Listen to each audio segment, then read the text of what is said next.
Hallelujah, price the lord. ದೇವರ ಪರಿಶುದ್ಧ ನಾಮಕ್ಕೆ ಸ್ತೋತ್ರವಾಗಲಿ. ರಾತ್ರಿ ವೇಳೆಯಲ್ಲಿ ಕೊಟ್ಟಂತ ಸಮಯ ಮತ್ತು ಕೃಪೆಗಾಗಿ ಸ್ತೋತ್ರ. ನಿನ್ನೆ ಓದಿದಂತ ಈ ಮತ್ತಾಯನ ಬರೆದ ಸುವಾರ್ತೆ 12ನೇ ಅಧ್ಯಾಯ 16ನೇ ವಚನ ನಿನ್ನೆ ತೆಗೆದುಕೊಂಡಿದ್ವಿ. ಇವತ್ತು ಅದೇ 12ನೇ ಅಧ್ಯಾಯ, ಇವತ್ತು 18ನೇ ವಚನವನ್ನು ತೆಗೆದುಕೊಳ್ಳೋಣ. ಅದಕ್ಕಿಂತ ಮುಂಚೆ ಚಿಕ್ಕ ಪ್ರಾರ್ಥನೆ ಮಾಡಿಕೊಳ್ಳೋಣ. ಪ್ರೀತಿ ಸ್ವರೂಪನಾದ ದೇವರೇ, ಕರುಣೆಯುಳ್ಳ ಕರ್ತಾವೇ, ನಿಮಗೆ ಸ್ತೋತ್ರ ಮಾಡಿಕೊಳ್ಳುತ್ತೇವೆ. ಈ ರಾತ್ರಿ ವೇಳೆ ಸ್ವಾಮಿ ದೇವರೇ, ವಾಕ್ಯದೊಂದಿಗೆ ನೀವು ಮಾತನಾಡ್ರಿ ಪವಿತ್ರಾತ್ಮರೇ, ನಿಮಗೆ ಸ್ತೋತ್ರ ಮಾಡಿಕೊಳ್ತೇವೆ. ನಮ್ಮನ್ನೆಲ್ಲ ಒಪ್ಪಿಸಿಕೊಡ್ತಾ ಇದ್ದೇವೆ, ತಗ್ಗಿಸಿಕೊಳ್ತಾ ಇದ್ದೇವೆ ಸ್ವಾಮಿ. ನೀವು ಮಾತನಾಡ್ರಿ ಅಪ್ಪ, ನಾವೆಲ್ಲ ಕೇಳುತ್ತೇವೆ ಸ್ವಾಮಿ ದೇವರೇ ಕರ್ತನೆ.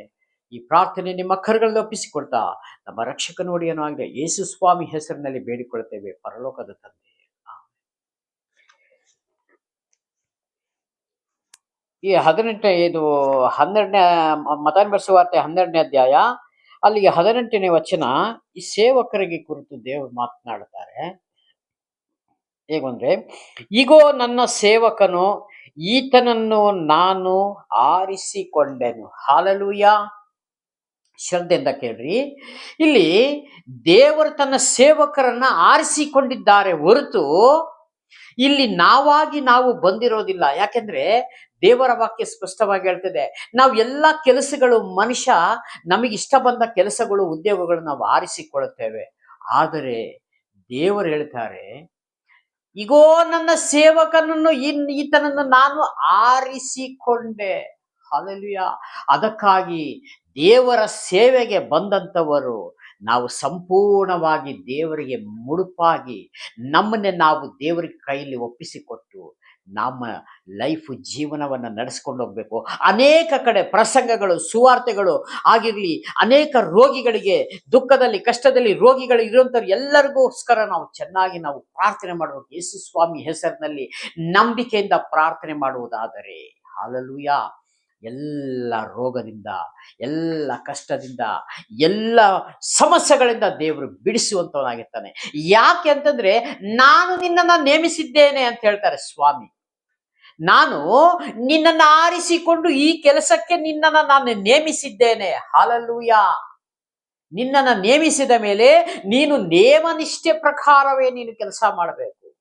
ಈಗ ಒಂದು ಸರ್ಕಾರಿ ಕೆಲಸವನ್ನ ನಾವು ಒಪ್ಪಿಕೊಂಡು ಪ್ರಮಾಣ ವಚನ ಸ್ವೀಕಾರ ಮಾಡ್ಬೇಕಾದ್ರೆ 24x7 24 ತಾಸು ನಾನು ಕೆಲಸ ಮಾಡ್ತೀನಿ ಅಂತೇಳಿ ಅಲ್ಲಿ ಒಂದು ಒಪ್ಪಂದ ಆಗಿರ್ತದೆ. ಹಾಲೆಲೂಯಾ. ಅಂದ್ರೆ ಮಾಡೋದು ಸ್ವಲ್ಪ ಕೆಲಸನೇ, ಒಂದು 8 ಅವರ್ಸ್ ಕೆಲಸ ಮಾಡ್ತಾರೆ ನಿಜ. ಆದರೆ ಇಲ್ಲಿ ದೇವರು ತನ್ನ ಸೇವಕರಿಗೆ ಸಮಯವನ್ನು ನಿಗದಿ ಮಾಡಲಿಲ್ಲ. ಎಷ್ಟೊತ್ತಿಗೆ ನಾವು ಒಂದು ಪ್ರಾರ್ಥನೆ ರಿಕ್ವೆಸ್ಟ್ ಕೇಳಿದರೂ ಅರ್ಧ ರಾತ್ರಿಗೆ ಫೋನ್ ಮಾಡಿ, ಪಾಸ್ಟ್ರೇ ಈ ಥರ ಸಮಸ್ಯೆ ಆಗಿದೆ, ನನ್ನ ಕುಟುಂಬಕ್ಕೋಸ್ಕರ ಪ್ರಾರ್ಥನೆ ಮಾಡ್ರಿ, ಸಾಧ್ಯವಾದರೆ ಹತ್ರ ಇದ್ರೆ ಬಂದ್ರಿ ನಮ್ಮ ಮನೆಗೆ. ಹಾಲೆಲೂಯಾ. ಅಂತ ಸಮಯದಲ್ಲಿ ನಾವು ಏನ್ ಮಾಡಬೇಕು?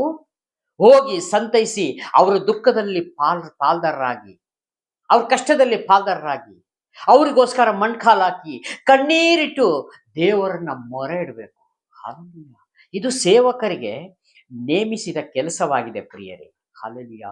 ಎಷ್ಟೋ ಜನ ಸೇವಕರು ಫೋನ್ ಮಾಡಿದ್ರೆ ಫೋನ್ ತೆಗಿಯಲ್ಲ ಕೆಲವೊಮ್ಮೆ. ಹಾಲೆಲೂಯಾ.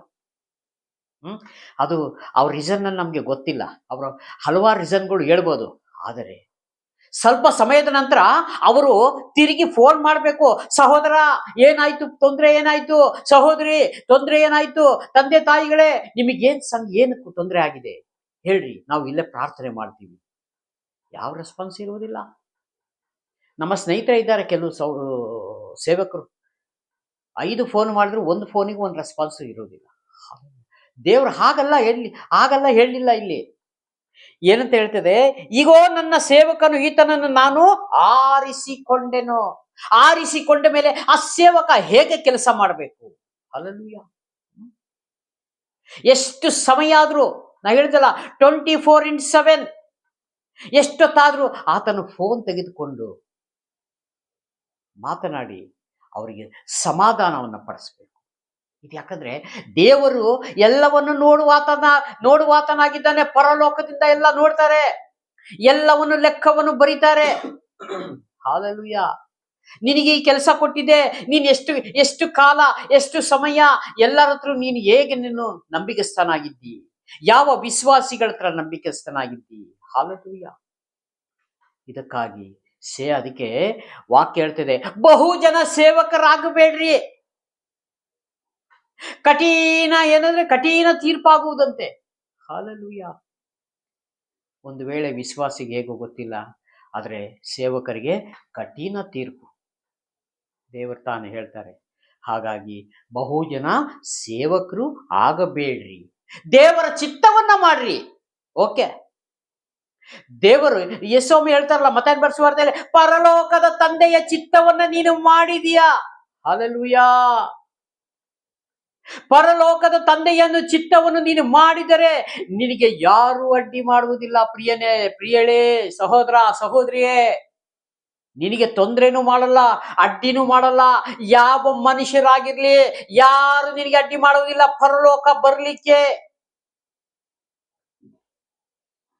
ಆದರೆ ಈ ಭೂಮಿ ಮೇಲೆ ದೇವರು ನಮಗೆ ಒಂದು ವೈಟ್ ಶೀಟ್ ಕೊಟ್ಟಿದ್ದಾರೆ, ಕೈಯಲ್ಲಿ ಒಂದು ಪೆನ್ನು ಕೊಟ್ಟಿದ್ದಾರೆ. ಹೇಗೆ ನೀನು ಈ ಭೂಮಿ ಮೇಲೆ ಬದುಕ್ತಾ ಇದೆಯಾ ಎಂಬುದಾಗಿ ನೀನು ಪ್ರತಿ ದಿವಸ ಬರವಣಿಗೆಯಲ್ಲಿ ಬರಿತಾ ಇರ್ಬೇಕು. ನೆನಪಲ್ಲಿ ಇಟ್ಕೋಬೇಕು ನಾವು. ಹಲ್ಲೆಲೂಯಾ. ಆ ಆಳೆ ಶೀಟ್ ಭರ್ತಿ ಆಗಿದ ಮೇಲೆ ಒಂದು ದಿವಸ ನ್ಯಾಯ ಶಾಸನ ಮುಂದೆ ನಿಲ್ಲಬೇಕು. ಆ ಶೀಟನ್ನ ದೇವರು ನೋಡ್ತಾರೆ. ನೋಡಿ ತೀರ್ಮಾನವನ್ನ ಮಾಡುವಾತನು, ಯಜಮಾನನು ಸಿಂಹಾಸನದ ಮೇಲೆ ಕೂತುಕೊಂಡಿರ್ತಾರೆ. ಹಲ್ಲೆಲೂಯಾ. ಇದು ನಾವು ಚೆನ್ನಾಗಿ ತಿಳಿದುಕೊಂಡಿರ್ಬೇಕು. ಹಲ್ಲೆಲೂಯಾ. ಅದಕ್ಕೆ ಇಲ್ಲೇನಂತೆ, ಈಗೋ ಈತನು ನಾನು ಆರಿಸಿಕೊಂಡೆನು, ಈತನು ನನಗೆ ಇಷ್ಟನು. ಹಲ್ಲೆಲೂಯಾ.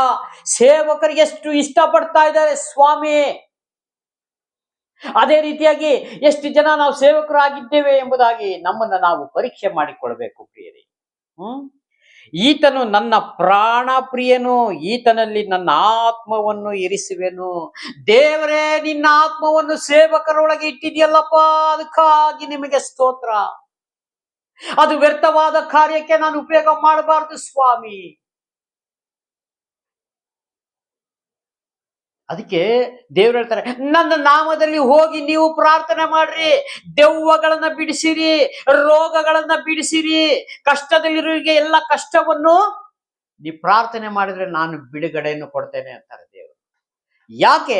ದೇವರ ಆತ್ಮನು, ನನ್ನ ಆತ್ಮವನ್ನು ಇವರಲ್ಲಿ ಇರಿಸಿದ್ದೇನೆ ಅಂತ ಸ್ವಾಮಿ ಹೇಳ್ತಾರಲ್ಲ.